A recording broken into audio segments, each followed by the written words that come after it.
Commissioner Aaron Whiteley. And uh, Commissioner, would you please introduce yourself this morning for us? Yes, sir. So, first of all, thank you, Mr. Irwin, for having me. My name is Aaron Whiteley. My friends call me ADOT. I am the Chatham County Board of Commissioners 6th District Representative. I represent the South Side and Southwest Chatham County. I also serve as the chairman of the Democratic Party of Chatham County, and am excited to be here. So I appreciate the invitation. Looking forward to our discussion. Well, we got a big one for us this morning. It's going to be wild. It's going to be interesting, and it's going to be newsworthy. So we're getting ready to pump it up this morning. Everything, all the news that's going on and things that's happening. Yesterday, it stormed like I don't know what. It was a big storm in Savannah, Georgia, and that's the wrong one. It flooded most of all over Savannah yesterday. Mm-hmm. Uh, the infrastructure is a problem that we have, and we're gonna talk a little bit about that, and we're gonna talk more so about the Democratic Party, and what do y'all think about Kamala Harris and her being selected as the person to run for president? Yes, So I'm gonna start with that first. Let's go with that first. okay. So what's your what are your take first, and then the Democratic Party take first? Oh, well, my take is the Democratic take, in that we're very excited that Vice President Harris is in the race. I really think that she has brought a lot of energy, and that is evidenced by fundraising goal records being shattered, by the amount of kinetic activity that we're seeing in our community now. I think it's a great thing, understanding that with the overturning of Roe v. Wade, that really frustrated a lot of women and men, but especially women in our community. When we talk about our vulnerable communities, their rights and their lifestyles are on the ballot. And so having a candidate like Vice President Harris be on the actual ticket is great. I think America is ready for a woman president, and for the first woman president to be a Black woman would be even greater. But, race aside, getting outside of the identity politics, Project 2025 is a tremendous threat to vulnerable communities, to minority communities, to those disadvantaged communities in our nation.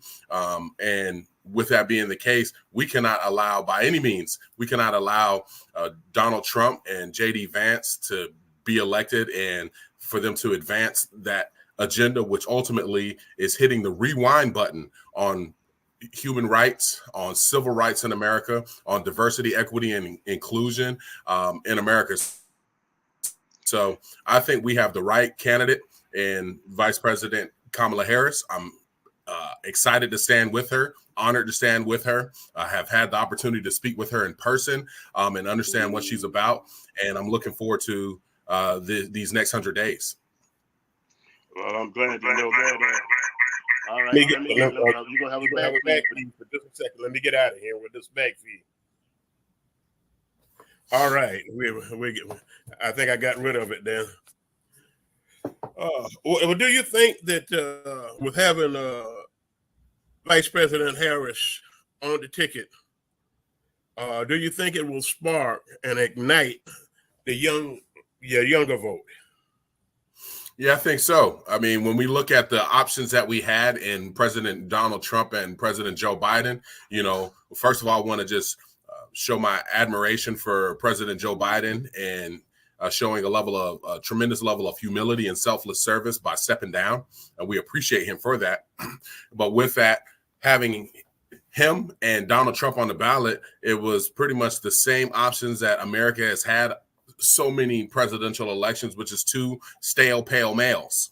And so you've got the total opposite. You've got Vice President Harris, who's a younger Black woman, comes from an HBCU, who served as a attorney general, who served as a prosecutor. And then you have Donald Trump, who serves as the total antithesis of what Vice President Harris is. So I think that is very energizing. I mean, to have this level of options is unprecedented. You know, when we look at history, I mean, we've only had one woman run, that was Hillary Clinton, whose husband wasn't president. But Kamala Harris, I think, represents so many cross sections of our nation, and I'm excited to see how this race goes. And I think that, and I'm hopeful that her being on the ballot and whomever her vice president pick is will energize folks to help some of us down ballot candidates, such as myself. I'm on the ballot in November as well. So at this point, I'm very hopeful that she's going to energize younger folks. I'm 40 years old. My peers are very excited. And speaking with my daughters who are 18, 17, they're very excited, and their peers are very excited. So, at least as I sample my sphere of influence, if you will, she has energized it. And again, I think the data doesn't lie. I mean, to raise 81 million in hours, in a matter of hours, says a lot.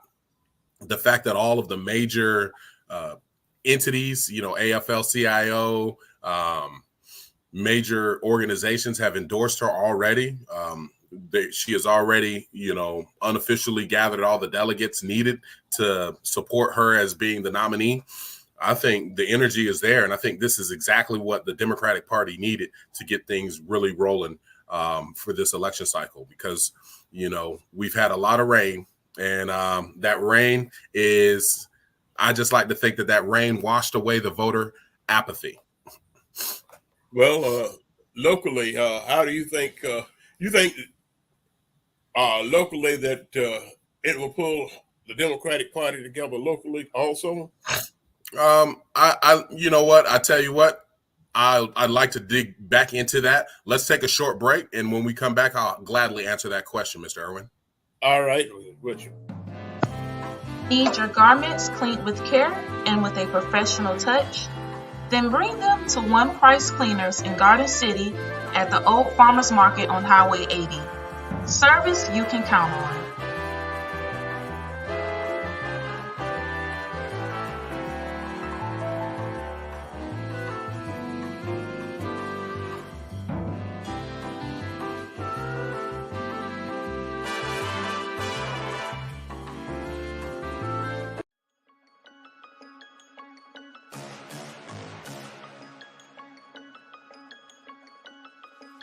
Hello, I'm Richard Coleman, and I'm running for the office of Sheriff of Chatham County.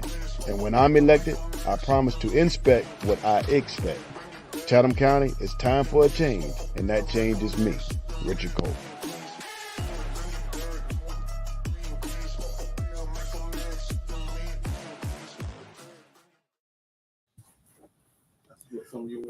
All right, we'll be right back with you. Now, you can answer that question. Yes, sir. So I do think, and it has already energized the local party. We've gotten a number of phone calls, a number of messages of folks asking how they can help. So, again, understanding that we have to unite under a common goal. I think the common goal is ensuring that Donald Trump does not get back into the White House. I believe that this can unite the Democratic Party here locally. Now, we can get into so many other different nuances as it relates to the Democratic Party. What I can say as the chairman of the Democratic Party here locally, my goal has been to, create the umbrella and broaden the umbrella to make sure that folks who are Democrats, whether you consider yourself a moderate, whether you consider yourself a far left wing or whatever it may be, want you to know that you have a home at the Democratic Party.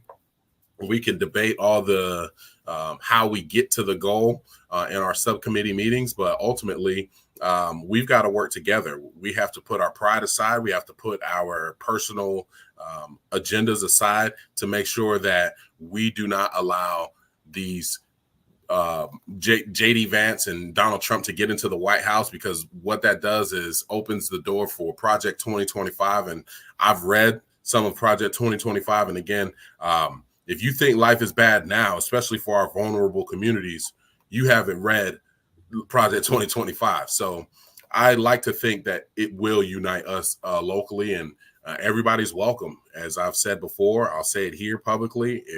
I don't care if you what clique you with, what crew you with. If you are willing to sign that declaration form saying that you are a Democrat, then we need your help at the Democratic Party of Chatham County. And we are working directly with the Biden campaign. Some may know the first Biden headquarters campaign office was open here in Savannah, in the state of Georgia. The first Biden campaign office in the state of Georgia was open right here in Savannah, in that very building that you're in, Mr. Irwin. They're sharing an office with us. We are working with whomever wants to work with us to get Democrats elected, and that's what I'm about. Okay, so it's going from Biden now to Harris's office, right? Yes, sir. So the Harris and question mark office. Looking forward to see again who is on that ticket. Of course, a lot of different names. I have an unconventional idea of who should be selected, but some Democrats might not like what I have to say. Some of my fellow Democrats might not like who I think we should pick. Well, I hear you. Well, we all entitled to our own opinion.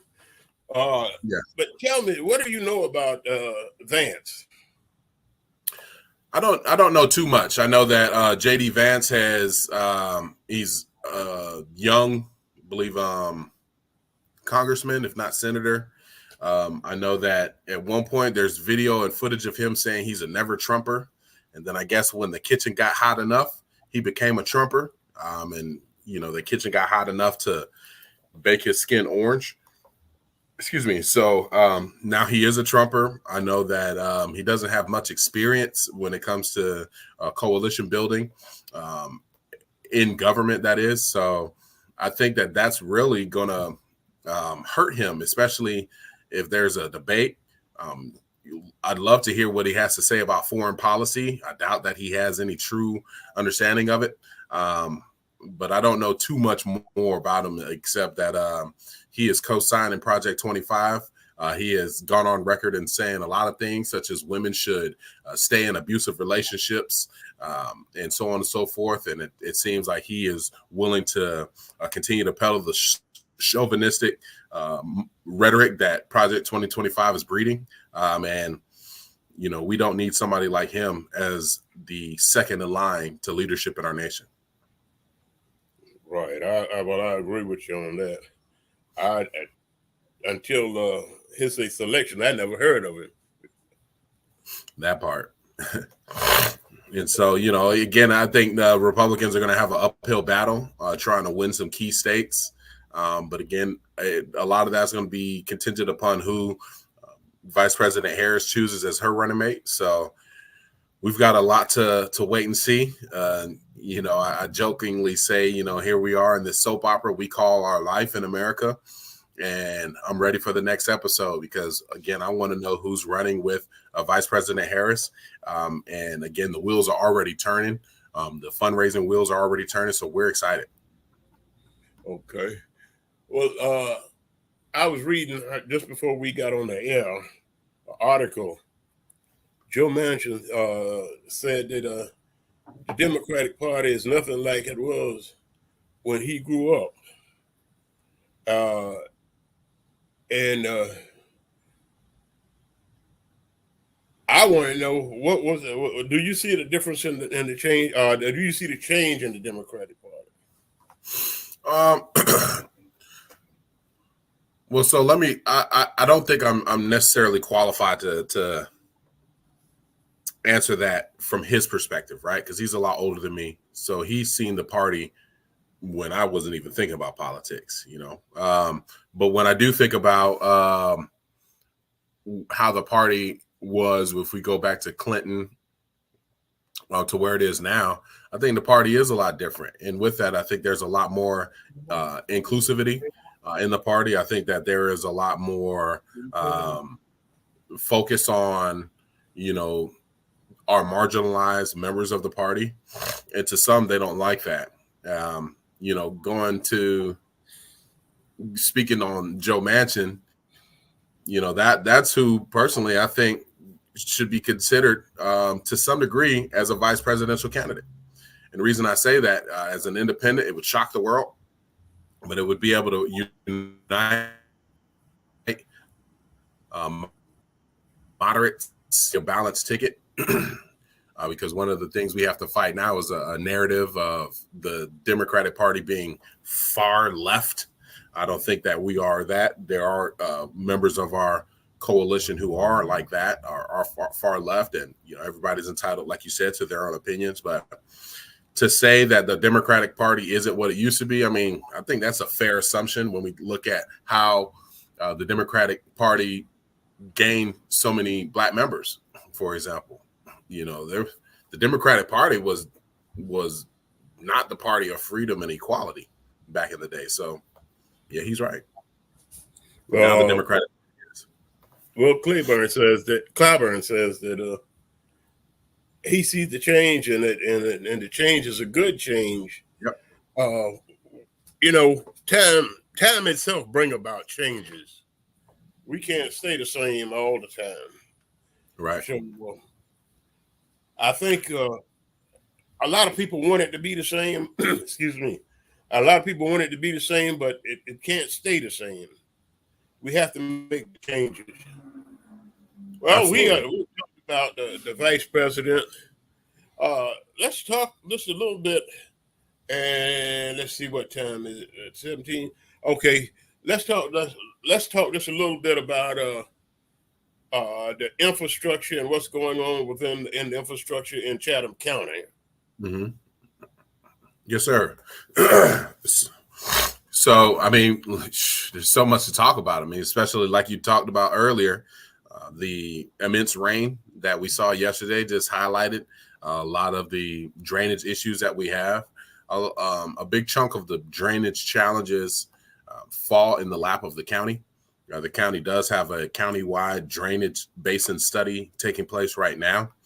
The drainage issues have not been are not new. We've known about it. We've been working on it. They're very expensive to fix and address, but with all the new development taking place, it becomes even more pivotal for us to address some of the drainage challenges. When we heard about T-Splosh, for example, T-Splosh was going to generate some revenue that would have allowed us to address some of the drainage issues that directly affect roadways. Because T-Splosh, transportation splosh, can only be used to help transportation projects in one way or another. So the challenge that we are at now is truly identifying. I think we have a general good grasp of where the drainage challenges are in our county, but we have to find a way to allocate the resources to address it, and that's not easy. Because again, like I said, it's not a cheap fix. So how do we get that money? Do we raise taxes? I think some will say, well, we cut certain programs or cut certain areas in the budget to address it. There has been Splosh. Splosh initially, upon its inception here in Chatham County, was used to fix roadways and things of that nature. But when it comes to that, excuse me, when it comes to the drainage issue, we still got a lot of work to do. When it comes to our roadways and bridges, thanks to this administration, the Biden and Harris administration, we've gotten a lot of money. The state has gotten a lot of money to address some of our infrastructure challenges. We have bridges that have not been replaced. I know some of us are happy to see the Dean Forest Bridge get replaced. I don't know about y'all, but I used to feel it wiggle and kind of bounce around when I was sitting on it. Very unsettling feeling. And so, that is just another highlight of what this administration has done in taking the needs of America and addressing them one need at a time. So I'm excited to see what else comes. I know that we at the county level are working on some other infrastructure issues. We're also working with the city of Savannah, city of Pooler, city of Port Worth in one way or another to try to address some of the infrastructure issues. We have a big traffic study going on right now, for example, on Highway 17 from the Bryan County line all the way to 516, so we can look at what we could do with our roadways on 17. So your government, your local government is really paying attention to our infrastructure needs. And thanks to our federal government and our state government increasing some money, the state government increased LMIG money, which is money for roadways and infrastructure. So I think infrastructure is definitely one of those top priorities of local and state government and federal government. And we're seeing it get repaired in some way or another. But that is not to say that we need to find some ways to fix the drainage issues fast. Too many cars are getting flooded out. Too many people are getting stranded during heavy rains. And I mean, we're in the year 2024. We shouldn't be having that now. Well, you know, when you said something that came to mind, you said that they're giving you money to fix the roadways. But when a roadway is flooded because of the drainage system, shouldn't some of that money go toward that too? Yeah. So let me be clear. You have LMIG money, which is primarily for roadways, but then there are other dollars that we could use for capital projects that affect drainage. Again, the way that we're paying for this drainage study is through federal grant.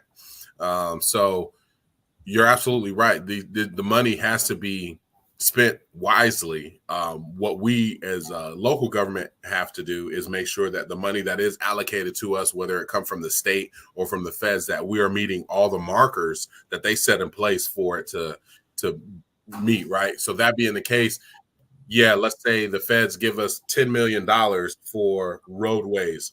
Well, if we misappropriate that money to try to take care of a little something else, then we'll end up having to pay that money back, which becomes a burden on the local taxpayers. So we're doing everything we can to find monies to help with our drainage issues, to help, again, as we talk about resiliency and preparation for harsher storms, for harsher weather.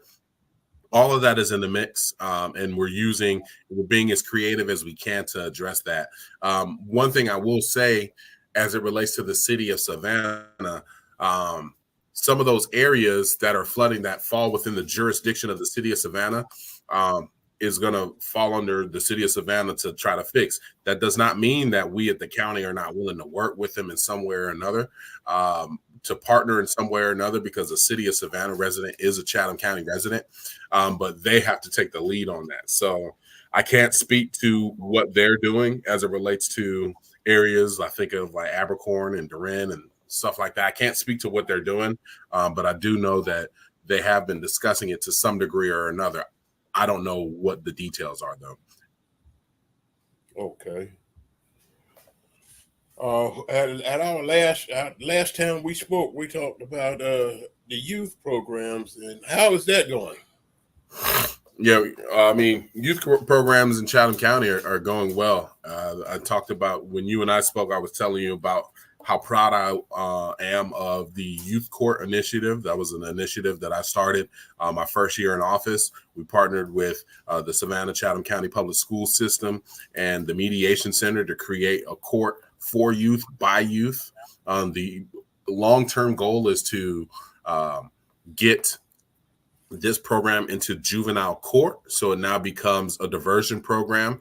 As it stands now, the program is utilized in the school system. We have 5 different schools that we're working with. Mercer Middle is one of them, Savannah High, Savannah Early College, Jenkins, and Johnson are the schools that we're working with. And basically, if there are certain occurrences or there are certain pieces of the code of conduct that fall under the youth court initiative, meaning that if, for example, excessive tardiness to school is something that can be referred to youth court. So instead of children being suspended, they go to youth court. Their case is heard by a jury of their peers from a different school, that is, but a jury of their peers, a judge who is their peer, their lawyer, if you will, or advocate is their peer. And once the case is heard, the jury makes a determination, and they determine what the punishment will be. Once that punishment is carried out, then the student is back on track without any type of negative action or notes in their record. And so that's how it's operating in the school system now. Again, the goal is to get it into the juvenile court where, maybe something is a petty shoplifting or something like that. If it's a first offense for a youth, will now be heard by a jury of their peers. And should they carry out whatever the disposition of that jury and that judge, who is also their peer, is, then it won't go on their record. So we're trying to keep kids out of the school to prison pipeline. That's one of the things that I'm very excited about. Another thing that I'm proud to say, I spearheaded the change in our revenue ordinance, the Chatham County Revenue Ordinance. Prior to this change, if a organization wanted to hold practice on any of our fields, Chatham County fields, that is, they would have to go and pay to rent the space if they weren't associated with our recreation program. With that change, I worked with my colleagues to change it to where if a organization is comprised of 80% or more of Chatham County citizens, then they can utilize our fields as long as they're available and as long as they reserve them in enough time for 2 hours for free during the daytime. Of course, we can't do it during the nighttime because we do have to pay somebody to actually go and cut on the lights and so on and so forth. But as I've said in the past, youth engagement is one of my big focuses because if we're not engaging and investing in our youth now, we're going to pay for them later. And we see that in our jail right now. Our jail in the sheriff's department is one of our biggest budgets, or the biggest lines or block of lines on our budget. And I don't like that. So I think that we have to try to attack things at the root. And, overall, we have to have a unrelenting assault on poverty to really get to the root of these issues. But in the meantime, I'm going to affect what I can affect. Okay, let's hold it right there. Let's time for a quick break, and we'll be right back in just a couple of minutes. All right. I'm Patty Hewitt, and I'm worried about our future. Last one. I think about my grandkids and the belief that they deserve every opportunity. And what you deserve, what coastal Georgia deserves, is someone who cares more about their community than about corporate profits and big pharma. I'll see you later. All right, thank you. Small business owners and hardworking Georgians are the heart of our community. Good day. Not CEOs, not lobbyists, not shareholders. But who's taking care of them? It's time to ask yourself, what do you want from your government? This is our year to stand up against what we know is wrong. No more DC politicians invading our home life. No more racism that kills dreams and spreads violence. And no more corporate greed at the expense of workers' rights and our environment. So what would be the most meaningful help to you? I've spent the last 8 years working behind the scenes, mobilizing our communities for positive change. And while that is really important work, I can't stand by and allow the same tired politicians to run this country, the same ones who've neglected the real needs of Georgians. I'm ready to take our seat in Congress so I can fight for you and your families. I vote for you. Thank you, my darling. I love you. This isn't about party lines. This is about voting for a better future for more Georgians. Enough is enough.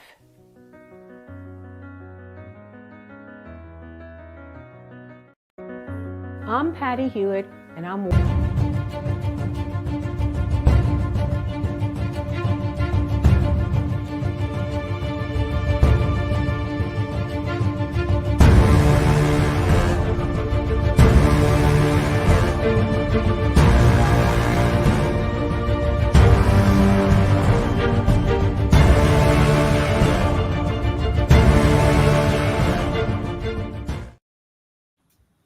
All right, we're back, Savannah. We're back. This is the vulnerable community, and Commissioner Whiteley, you started talking about Chatham County Jail. Right now, everybody is wondering what's the condition of the sheriff. Mm-hmm. Have you heard anything? No, sir. Last I heard that he was, trying to get to his phone. He had made a pretty strong recovery, but that was all I know. Okay. With the jail being like it is there any? Do you think that the jail is adequately funded? Yeah, I think so. I think the jail is adequately funded. I also know that there are the challenge that the jail has, amongst others, is staffing, and so because the sheriff's department is short, I want to say triple digits, like over 100 officers. Um, the existing officers have to work a lot of overtime, and so when you look at the budget, you'll see a lot of millions of dollars going towards overtime. And so that's one of their big challenges right now. But excuse me, as it relates to everything else, I do think they are adequately funded. I don't think that the sheriff would not ask for what he wants, what he needs. Um, the way that it works, our constitutional officers, we have to give them what they need to carry out their duties as stated in the Constitution. So the sheriff is one of those, the tax commissioner is one of those, the coroner is one of those, the district attorney is one of those. If we don't give them what they need, they can actually sue us. You may remember of a time when Sheriff Al St. Lawrence sued Chatham County for monies that he needed to carry out his mission, if you will, and he won in court. And so with that, this commission does not want to go into court. We want to make sure that our constitutional officers have what they need. And so I like to think that they are adequately funded. Are there other areas where they can improve upon? Yeah, I think so.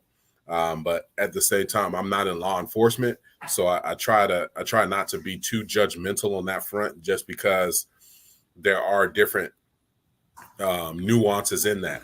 I can say that in my term in office, my first year in office, actually, we stopped the budget from going through. The first budget that was presented to me, and part of that was because we wanted to make sure that our district attorney had adequate funding to address the court backlog. Reason being, there were over 70 personnel who had been in jail in the Chatham County Jail for over 1,000 days and had not gone to trial yet. And of those 70, I want to say it was like 78 people at that time. Of those 78, 90% of them were African American. 5% of them or 6% of them were Latino or Latinx, and the rest were white. And, so when I look at it from a dollars and cents perspective, it's roughly about $78 a day to house an inmate at the Chatham County Jail. That's how much you and I spend on that as taxpayers. So that was over $5 million spent on somebody not going to trial. So when we talk about the jail, I don't think we could talk about the jail without talking about the judicial backlog, which has been significantly reduced thanks to our current district attorney and our current judges. But there's some relativity as it relates to the jailhouse and the courts. Right. Now, when we talk about population within the jail, and you just spoke about it, the population. Mm-hmm. What do you think the mental health population is in there? Because I know we have a lot of people that need mental treatment that are being housed in the jail. Right. Yeah, absolutely. So I'm actually trying to look because we have been receiving a monthly report on the detainees, which has been something that I really appreciate. But it doesn't have any information as it relates to how many are there for mental health issues. There is one for substance abuse issues, housing status, recidivism rates. But to answer your question, I think that there's a significant number of prisoners or inmates at the jail who are in need of mental health care. And that is why the county has worked with the state commissioner from health commissioner to actually work with Gateway.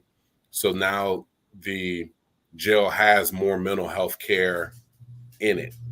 Now, the reality is our jail is the largest provider of mental health care in Chatham County. And that's not unique to Chatham County. The largest provider of mental health care in the country is Cook County Jail, Rikers Island, and LA County Jail. So it is not unheard of for folks to be getting mental health care in the jails. Now, one thing I can say that the county has done is stood up our behavioral health unit. So we have officers who are dedicated to focus only on mental health challenges. During our last commission meeting, we were briefed by one of our officers who talked about that and how there are people who are prescribed medication, but they're not taking the medications, which leading them to disturbances or instances where the police are called out. And so if you come and address it from a police angle, somebody's going to jail and not necessarily getting the help they need. And when they go to jail, we as taxpayers are paying for that. But now with this behavioral health unit, these folks are actually being, the officers are building rapport with these folks. So there's a level of trust. And with that, these folks are getting pointed in the direction of the resources that they truly need. So we actually have a youth mental health facility that's going to be built. It was passed in the last state budget. I think we were given somewhere like 31 million or something like that towards that. So we are going to be building that here locally. We understand that mental health is a big linchpin in our community, and we have to make sure that we're adequately addressing it. And I'm proud to say that Chatham County is a leader in the country as it relates to trying to address mental health from systemic mental health challenges from a government perspective. And so we've received national awards for that, and actually kind of serve as the paradigm or the framework of how other counties across the United States are trying to address mental health. Great. I tell you, when we talk about the substance abuse and the lack of officers and all like that, it all boils down to one big framework. What we're doing, what can we do to stop us? What's your take on what we need to do to stop the substance abuse and in your wording? Yes, sir. I think so I personally believe it starts with an unrelenting assault on poverty. We have to fight poverty as if it is the danger to our community that it actually is. There are a lot of nonprofits who are working with folks who are boots on ground with folks who live in poverty, who experience poverty. We see it a lot in our school system.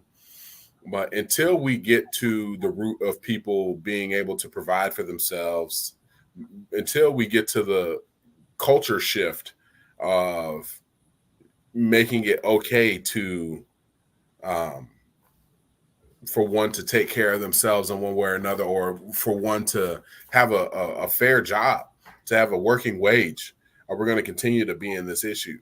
When we look at our workforce, for example, there are so many people. If you go look right now, we're just starting to see fast food jobs paying $15 an hour, $16 an hour. But of course, that's now in the period where inflation is up. So that $15 an hour would have been great 5-10 years ago, but it's not going as far as you wanted to.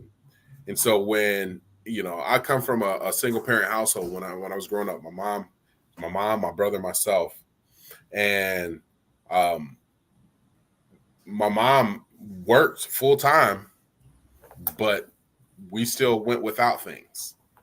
And the reality is, if we are giving tax breaks to our super wealthy, if we are sending jobs overseas rather than keeping good paying jobs here in our community, if we are not giving people the ability or the opportunity to work at a job that's going to pay them a fair living wage, then we're going to continue to see these issues.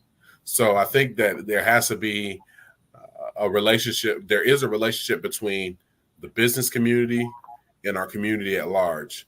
And we have to find ways to make sure that, again, the everyday working individual has access to a job that doesn't pay them pennies, but pays them a fair wage so they can receive a paycheck and still have some money left over after paying their bills.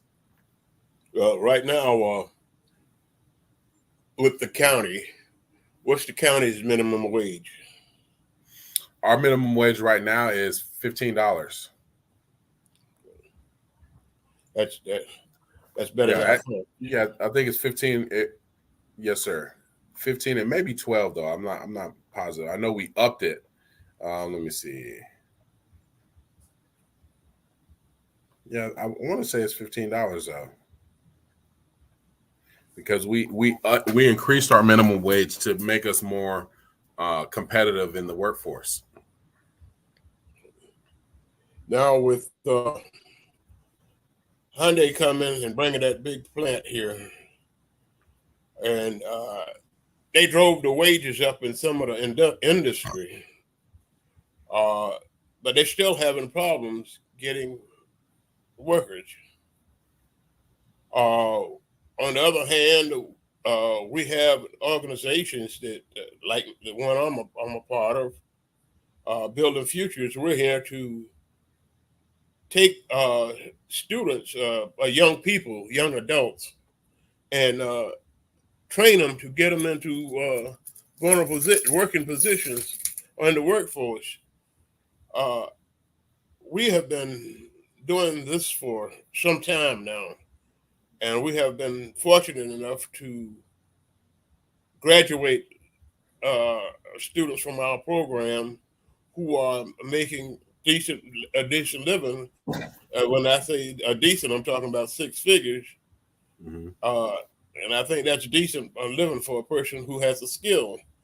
And they don't, when they graduate from the program, they don't have a debt behind them because they earn as they learn. Mm-hmm. So what do you think about a program like that? Look, I love them. I've actually referred some of my mentees to organizations like that, especially our unions. I know Carpenters Union has some type of program like that. Pipe Fitters Union has programs like that. I think that's huge because, again, what it's doing is creating skilled workers, but also allowing them to make a fair wage. I know a young man who's a success story. I knew him when he was in high school, when I was in the Army. And then when I got out the Army here, his dad got stationed at Fort Stewart. So he moved out here. He actually went to school to become an electrician. And when I first got back in 2014, he was just about to finish school, and he graduated school, then went through the electrician program. Now he's a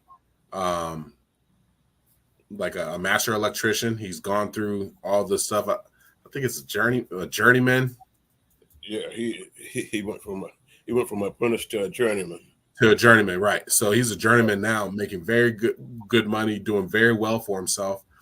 And that's just a testament to how these programs, especially with these unions, work. I think that with that being said, though, we in government have to find ways to ensure that our dollars are being spent to support programs like that in one way or another. And what I mean by that, the conundrum that we have is, as stewards of the taxpayers' dollars, we have the responsibility of making sure that the taxpayers' dollars go the furthest, right? So you'll see us normally choose the lowest bid because we don't want to spend the taxpayers' dollars irresponsibly. However, the lowest bid normally does not include some sort of unionized labor. And so what that means, what we have to do is put a greater emphasis on what that means to those employees and what they bring to our community. So one thing I'm proud of that this commission has done, actually this year, we have increased our local minority and women-owned participation goals to not only be definitely the first step in that. Now, the next piece I think is for us to find ways to give more points to local, especially if it's going to be a union or somebody who's providing, again, quality wages, healthcare, and so on and so forth, because we'll get that money back in the long run from a local citizen. But if we're giving a contract to the lowest bidder who may not be from around here, those employees aren't spending much of that money here. So we have to find how to make that gel together and allow us to support organizations or contractors who are paying a fair wage while getting the infrastructure or the capital projects that the county has done.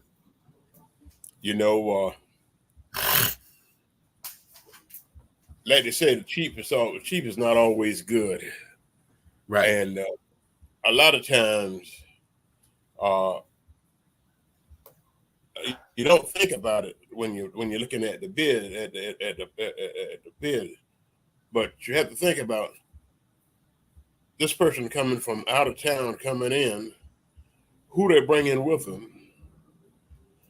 When you employ our local people, the money stays right here. Yep. But on construction sites you got there, you can't find Chatham County tags. You find everything from out of town. Mm-hmm. That money is not staying here. That money is leaving. That money is not being spent in Chatham County, in Savannah, Georgia.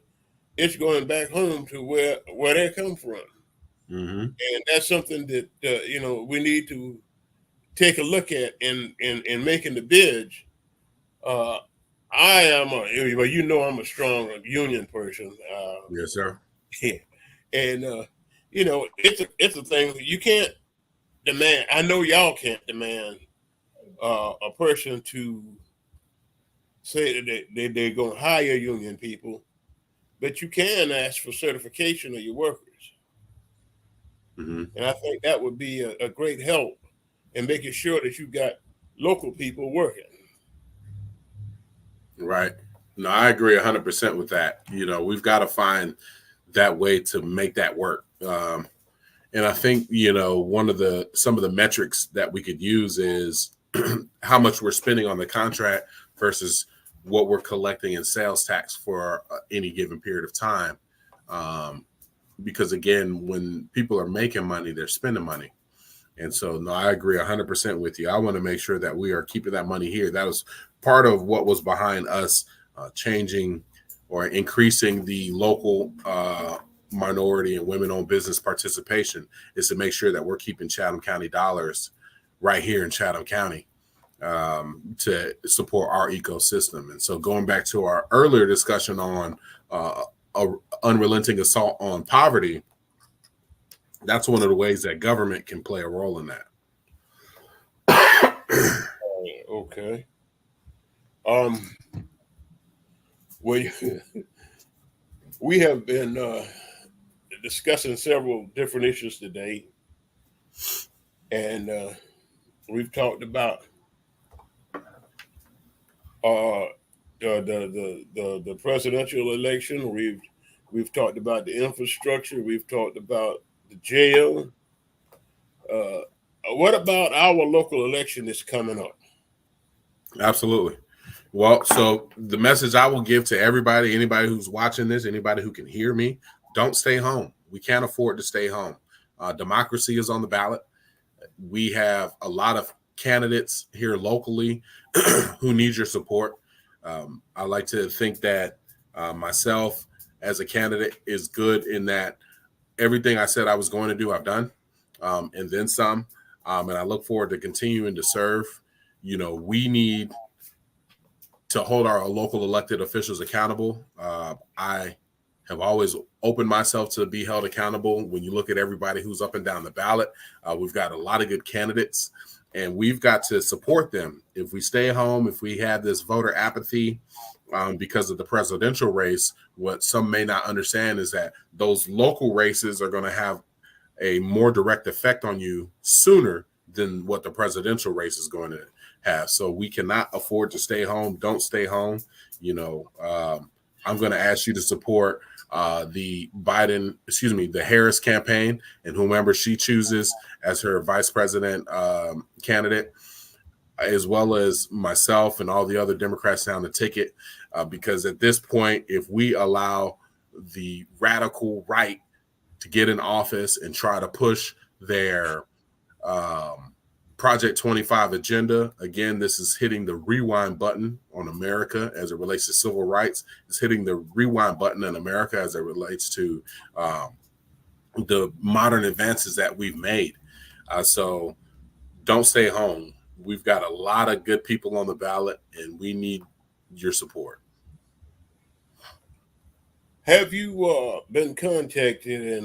And this is one of these statements that I'm gonna get in trouble with, and of course, I get in trouble all the time. Have you been contacted by the local clergy to an effect to how this is good, how they can help with this election? Yes, and I actually have a meeting at noon today with the local clergy. So our local clergy is very much in the ball game. I think they understand what's going on. And so, yes, I have been in touch with them on multiple fronts and looking forward to meeting with them shortly after this. Okay, that's great. That's great. We've been the clergy has been silent for so long. It's time to take a stand.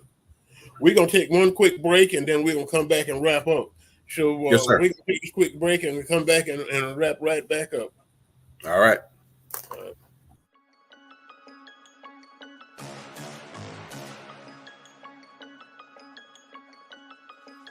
Hello, I'm Richard Coleman, and I'm running for the office of Sheriff of Chatham County.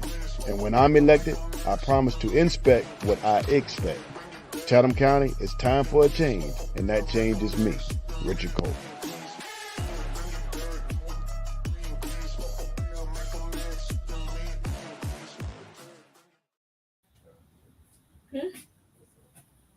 All right, we're back. We got 7 minutes left, and we're gonna take 4 of those 7 minutes to let you, Commissioner A. Whiteley, wrap up and give us a summation of everything that you said today. All right.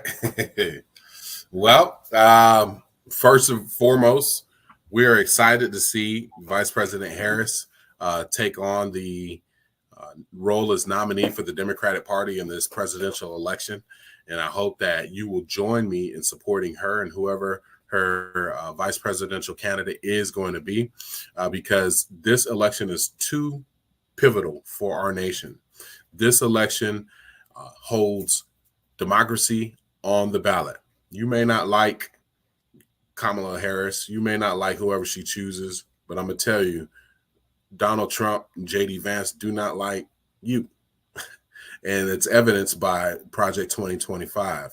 I urge you to go read Project 2025. It's available online, but just some of the things that, is addressed in Project 2025 is doing away with all of the diversity, equity, and inclusion programs in different institutions, such as the military and other institutions of our nation.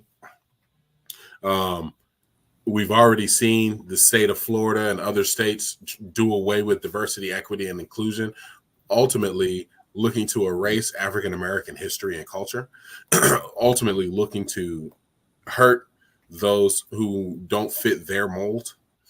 So it's not just a Black thing. This is a people thing. And so if you stay home, you may lead us to dealing with the reversion of so many of the advancements that this administration has done.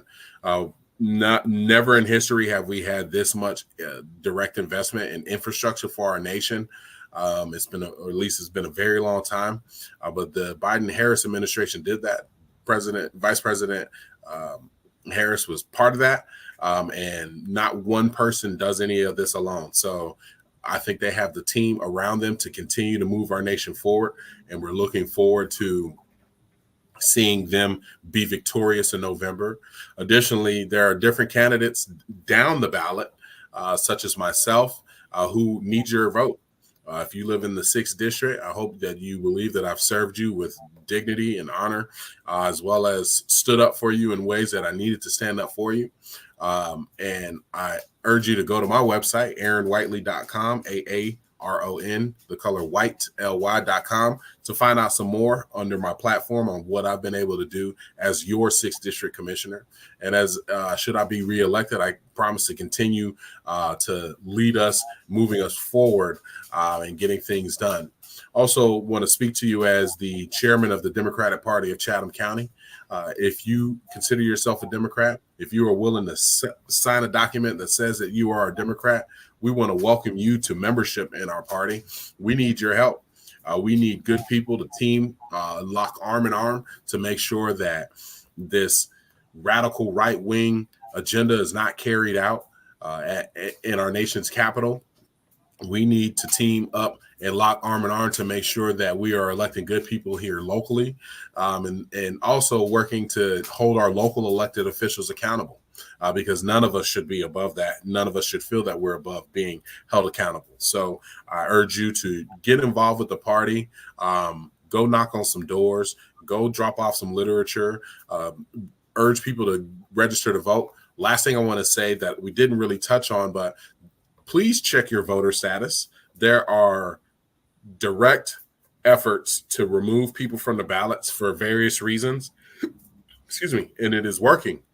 There was a recent challenge of over 900 voters.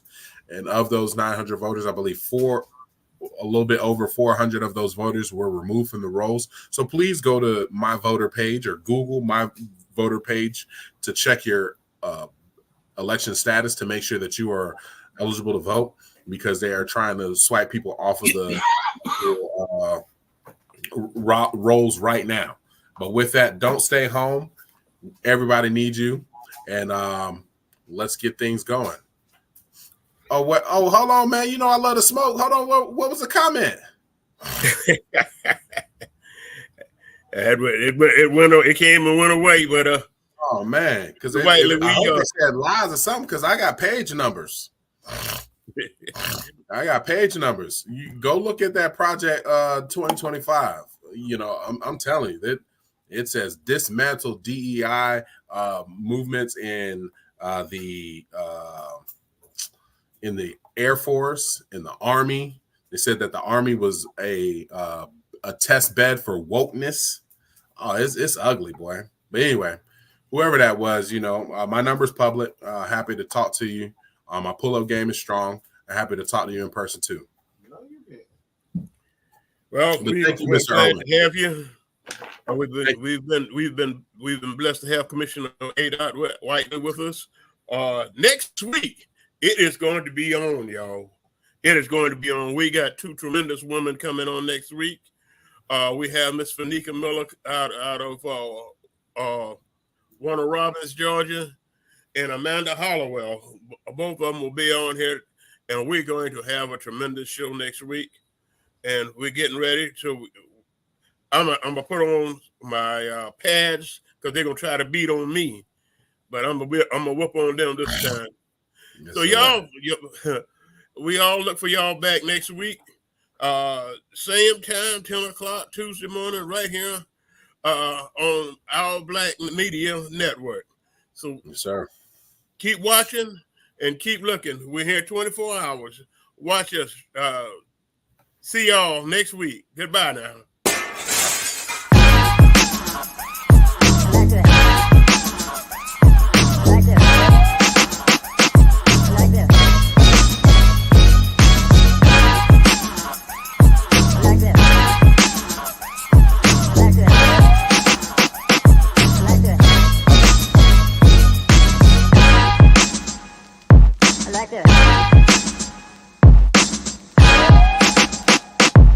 this.